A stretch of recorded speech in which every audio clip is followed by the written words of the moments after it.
What is going on, guys? This is my 20 questions video. I reached out to all my peeps on Instagram and asked them what do they want to know about me. So these are the top 20 questions that they came up with, and this is my answers for them. So I'm a list person, so I have them on paper that's tangible and not on a phone because I just have to have paper, so bear with me. Okay, number 1. How did I start in the truck industry / wrenching? Okay, so, story time. I started wrenching in college because I came down to college. I just got my pickup, which is Cece. And she was old and was the family farm truck that was my high school graduation present. So that is what I had as a first vehicle. So I brought her down to college with me across the country. I was originally from Michigan. I went to school in Texas, and a lot of stuff broke. So the first thing I ever changed in my whole life was an alternator. And then I had a wheel hub completely break on me on Easter Sunday, and the list just got longer from there. Well, what started was I got my truck towed into a shop, and he was going to change the alternator and do an oil change. And he was going to charge me $400. And I was like, I don't think so. So I was able to jump it, get it started, drove it back over to the parking lot of the dorms that I lived in, and did it all myself. And that was literally the first thing I had ever done on it, and that's how it started.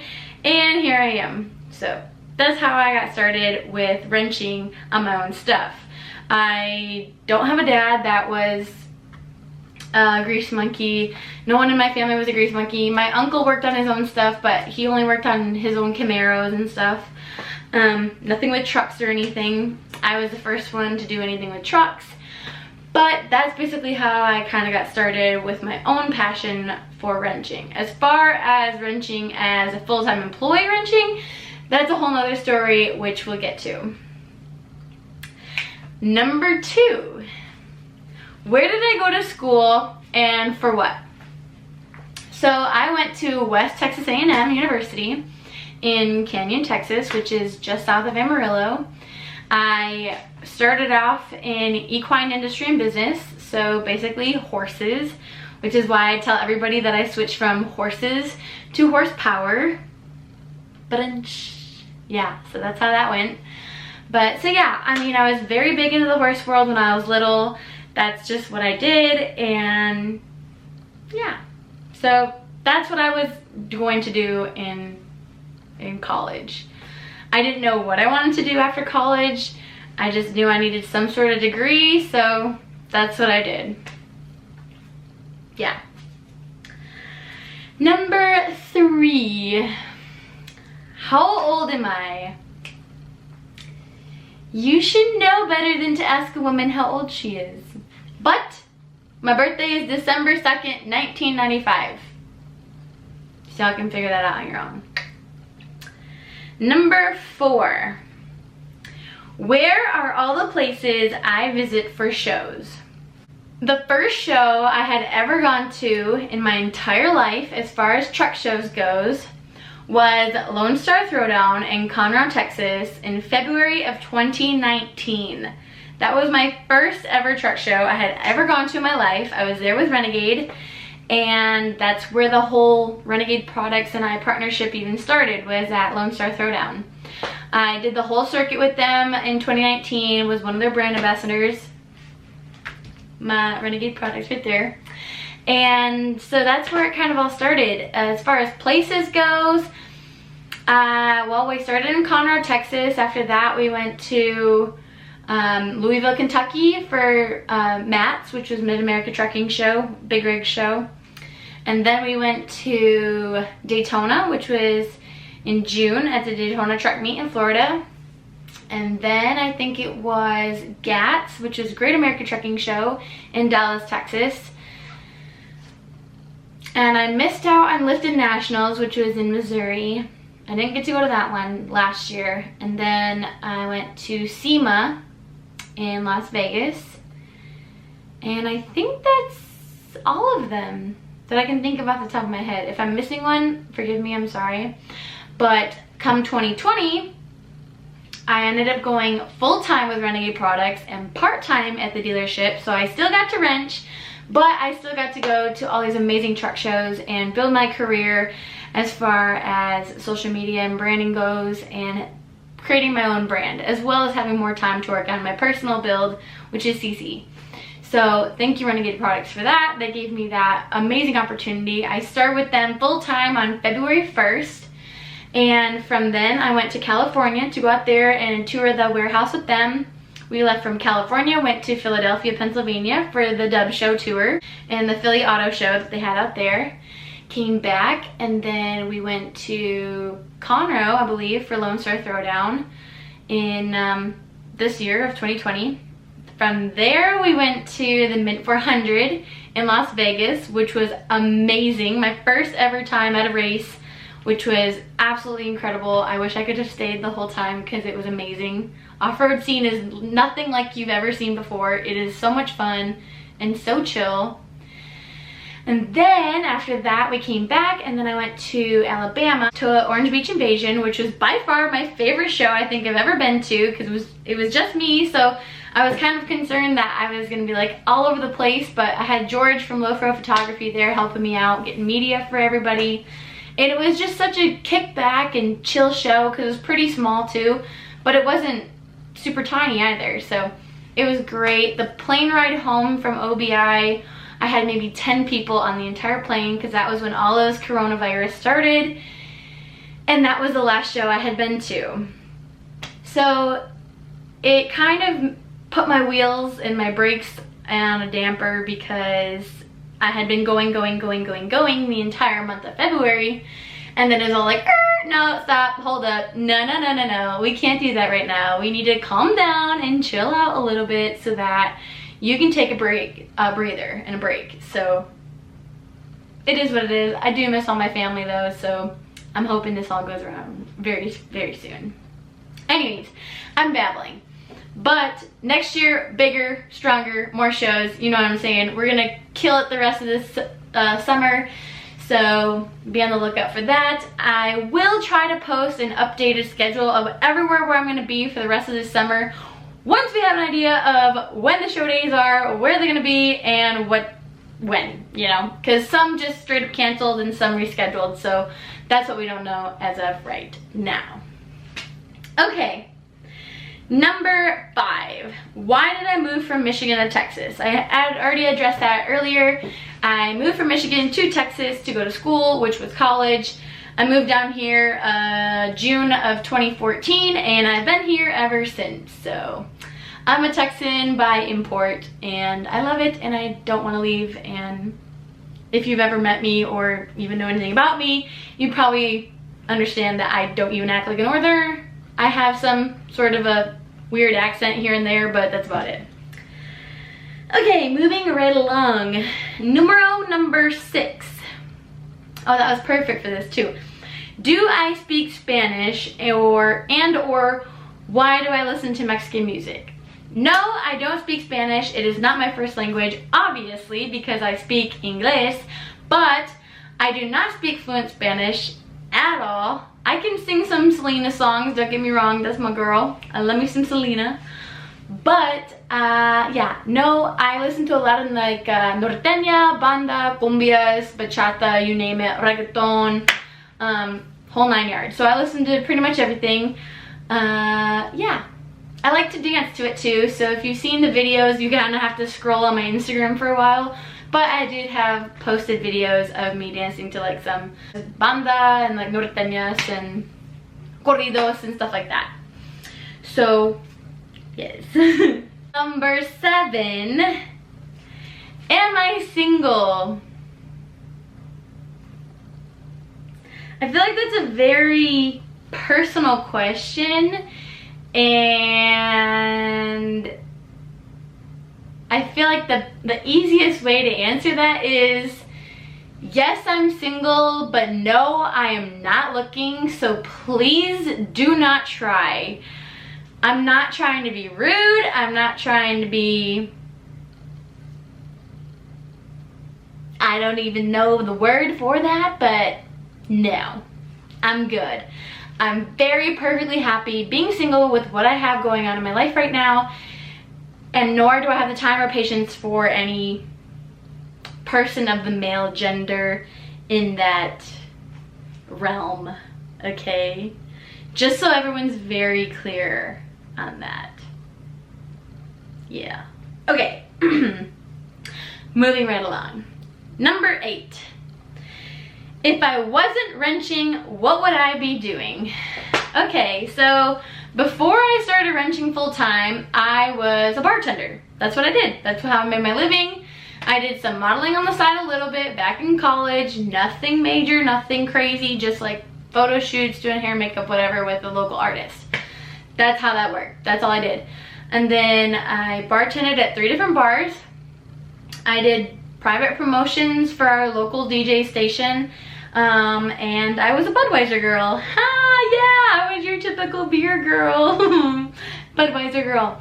So yeah, I was very busy in college. I guess you could say I worked 5 jobs at a time, most of which was all on the weekends and doing stuff like that. So there was a lot of juggling like that, and then still going to school full time. So you definitely learn to time manage and figure out where you're going at what time and when.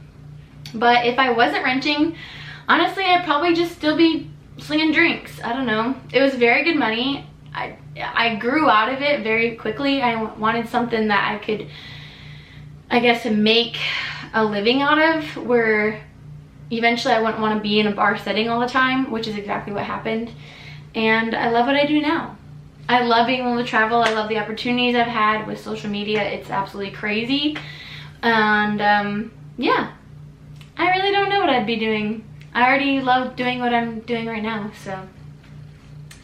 Okay, numero 9, future career plans. So everyone has goals. I have a 5-year goals, I have 10-year goals, I even have 20-year goals. If I'm still alive by then, we don't know. Tomorrow's never promised. So I mean, it is great to have goals, but at the end of the day, you never know what's gonna happen, so you just gotta make the most of it. Future career plans. Eventually I do want to have my own performance shop. That is honestly my ultimate goal. That's what I do want to do with my life at some point in time, when I can afford it and when I can feasibly do that. Where do I want to have it? I have no idea. When do I want to have it done by? I have no idea. Because right now, my personal goals right now is to get this truck done. That's my first and foremost goal.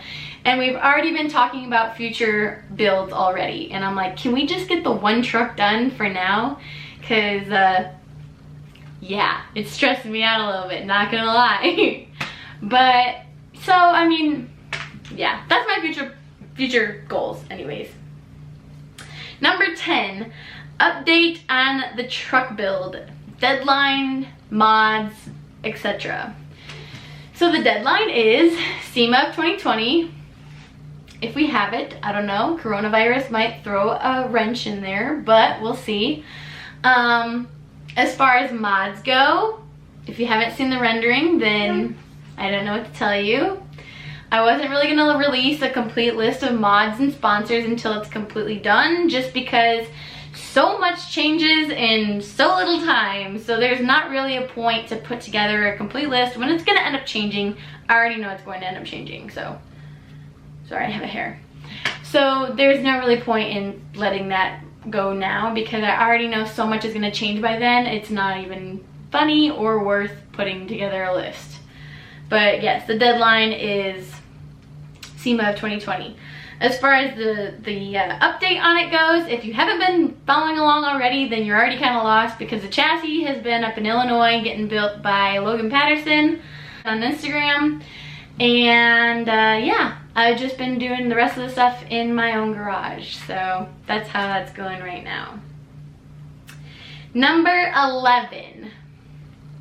Why did I get a Chevy V6 for a daily. So if you've ever seen any of my videos on here of Selena, which is my red Camaro, she is a 2015 V6. I know, hear me out. 6-speed manual. So that's what I have, okay? I got it back in December of 18 when I started the teardown on Cece. I needed a daily driver. I needed something that was economical, but yet still me. I don't get me wrong, I like the Chargers, I like the Challengers, I get the whole Mopar no car thing, I get it, totally understand, whatever.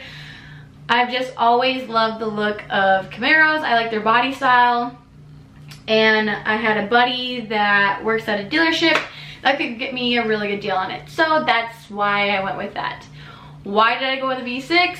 Well, because I needed something cheaper, and let's be real, I get enough speeding tickets as it is in a V6, and I can barely keep tires on the rear end of that thing as it is, that if I got a V8, I'd probably be dead or in jail by now, so that's why.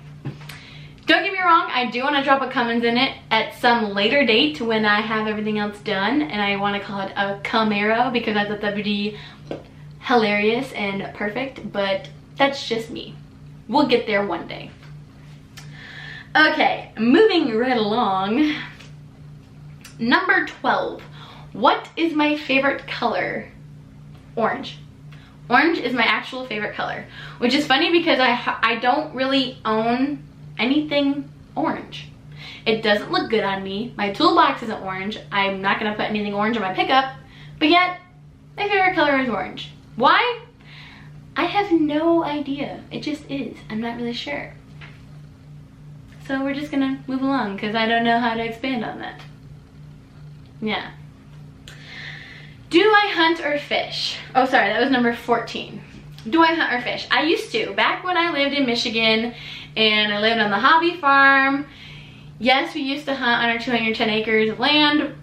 I never got to go out there for bow season because that was right smack dab in the middle of rodeo and horse show season.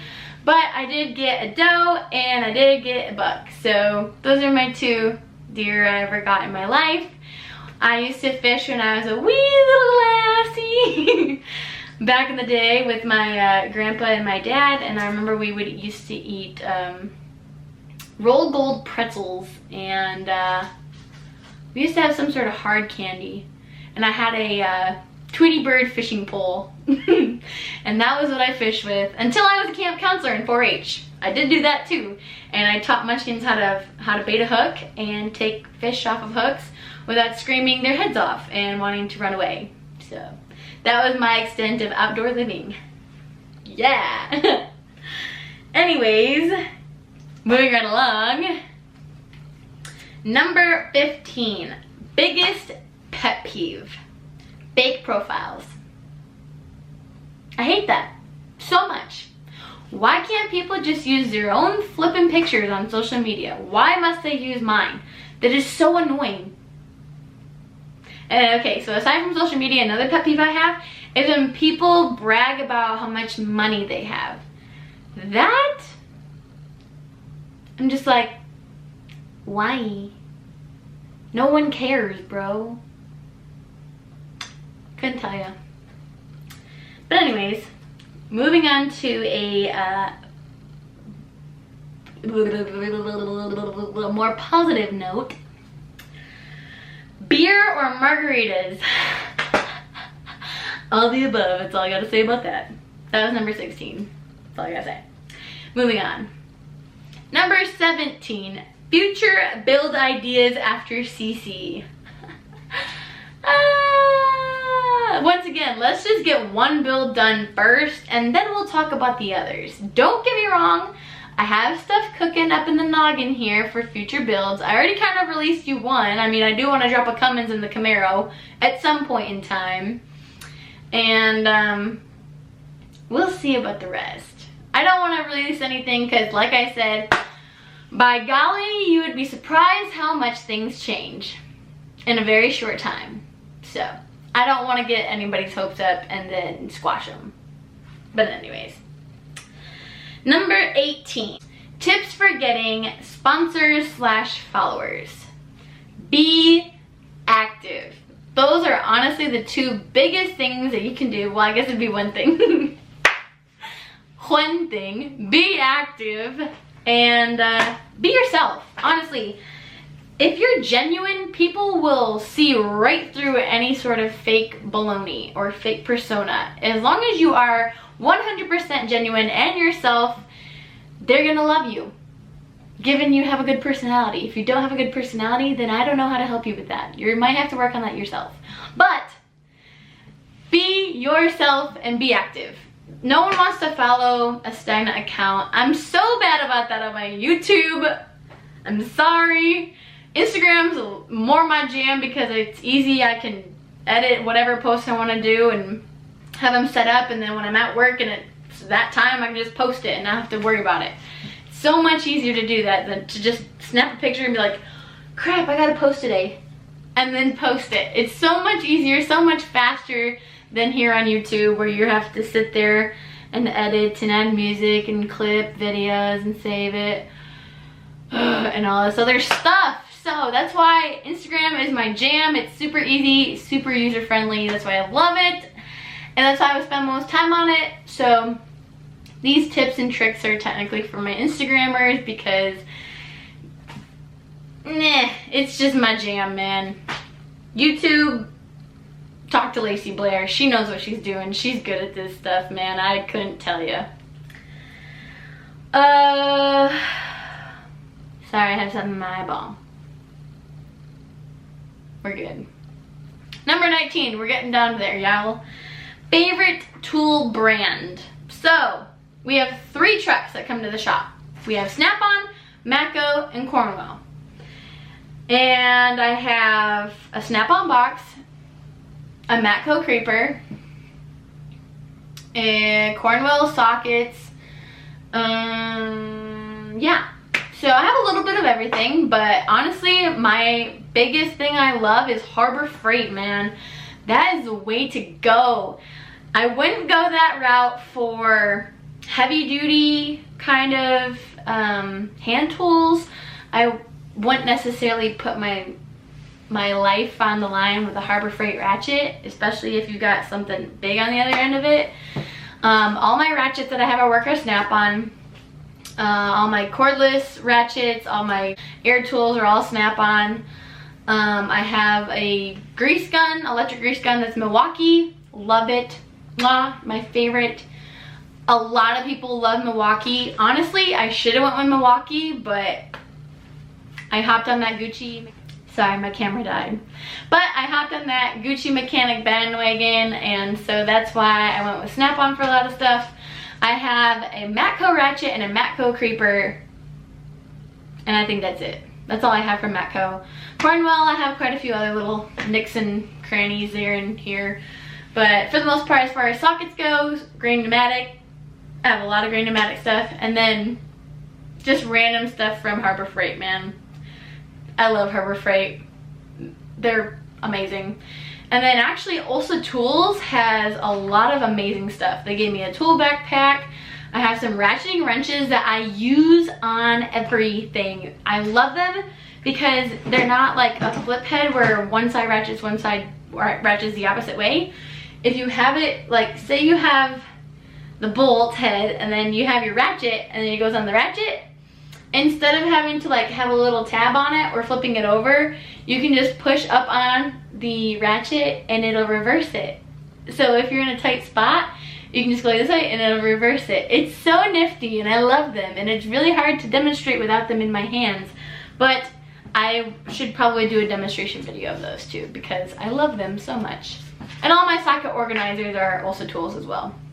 They have some amazing stuff, which I have a discount code for them too if y'all are interested.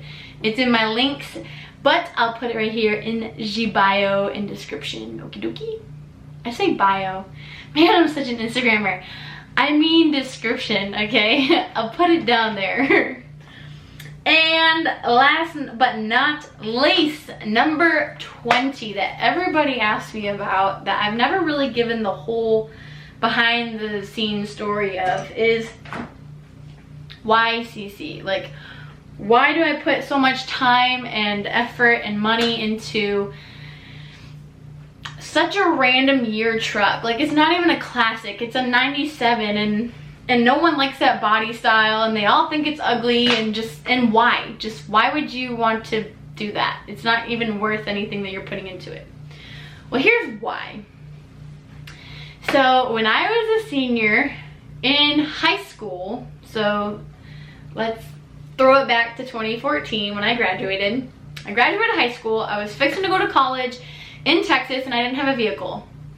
So I had been looking around, couldn't find anything that I liked that was decent enough to put a couple $100 down, I guess, for a truck, because I needed a truck because I had to haul my horse trailer. Horse girl back then. And so my parents were like, okay, how about you spend your graduation money on fixing up the truck so that it's the farm truck, the family farm truck that they had gotten back in 1998. Fix it up to be able to have it reliable enough to even get you to Texas, because this truck was an outside farm truck, guys, in northern Michigan. If you are not from the north, you have no idea what rust is. It sucks a whole lot. So yes, brake lines are rusted, fuel lines are rusted, my entire floor was gone. Rockers, what are those? Cab corners, I have no idea what that is. Fenders, goodbye girl. So that's basically what the truck was like. I'll show pictures after here so y'all can get an idea. So I had this rusty old farm truck with rust holes in it and all this nastiness. I poured a ton of money into it that I had from graduation, my open house, whatever, just to get it drivable to where I wouldn't break down in Missouri halfway here. So I got this truck, bring it down to Texas, and then I'm the little old northerner girl in Texas with this rusty truck, but all of the farmer dudes loved it because they're like, oh, it's a 12 valve, oh my gosh, it's a 5-speed, oh my gosh. So I felt so cool even though I was driving around this rusty piece of crap.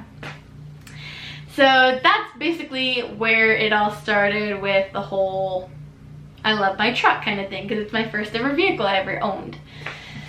Then I started working on it. Once I found out that I could actually work on it and then I actually enjoyed it, I was like, I bet you I could do some stuff to this to make it not so ratchet. So that's when I started doing more mods on it. That's when I started doing aftermarket lights on it. I learned how to do some wiring, very minimal wiring, to the point where it probably could have burned my truck down. Thank the Lord it didn't, but so yeah, I mean, just little stuff here and there, whatever. Fast forward 2 summers, I get this grand idea that I'm like, I could do a full body swap on this thing. I think I can totally do that. So I get a truck bed, rust-free, from South Texas, take it up to Canyon. I find a whole donor truck in Kansas. I go and get this donor truck, drive it back, and load it all up on a flatbed along with Cece, and a buddy of mine up north came down, grabbed the trailer from his dad's house in East Texas. We loaded it all up on this flatbed and we all headed back up north. So this was the summer of probably, I think, 2017. I tear down Cece. I tear down the donor truck, which I called Larry. That's a whole nother story for a whole nother day. So I tear down Cece, tear down Larry, and I basically take Larry's body and put it on Cece's chassis, which is a 5.9 chassis. So I did away with the cab, did away with the long bed, put a brand new long bed on it. Well, as brand new as it's gonna get. Brand new donor cab on it. Cut the hole in the floor, whole 9 yards for the shifter, all that. Get it started, get it to paint. I'm putting the interior in one day before I have to drive back to Texas for college because it was already the end of summer. Y'all, my procrastination skills are one of a kind, yes. But I got it done. So now I came back with this pearl white truck, and she was like, man, the biggest accomplishment I've ever made in my entire life was the body swap on that pickup. And so she's just kind of been my bread and butter, I guess you could say, and my best friend and all this stuff, and it's just a very sentimental vehicle to me. I know you shouldn't be materialistic or have emotions with materialistic things, but it's hard not to be sentimental when I have so many memories in that thing, and there was so much time, energy, blood, sweat, and tears into it that I wanted to just make it completely brand new. I mean, yeah, the body swap was nice and all, but there's also some wiring issues and like little things here and there. So I thought that it would be amazing to go from basically like a rusted out family farm truck to a SEMA build and kind of share the story behind it, and that if you put your mind to it and you put the work into it, great things can come out of it. So that's basically the story behind Cece, and as to why I spent so much time on some random 97 Dodge that no one cares about other than me. So that's the story behind her. I think I covered all of them. That was 20 questions. If you have more questions, you'll have to just wait till I do another questionnaire thing on Instagram, because this is already gonna be a super long video, and if you made it this far, kudos to you, because I probably wouldn't have even made it this far. I would have been like, she's boring, I'm out, but y'all are the bomb diggity. So yeah, join me on the build, guys. It's gonna be freaking awesome. Y'all are the best. If you don't follow me on Instagram, I don't know how you found me here on YouTube, because I don't do anything on here. I'm just here. So follow me on Instagram, because that's where all of the daily happenings and stuff happen and are updated on. So definitely follow me on there. And if you could subscribe to here, that would be fabulous, because that would make my day. So y'all are the bomb. Have a good weekend, guys. Toodles.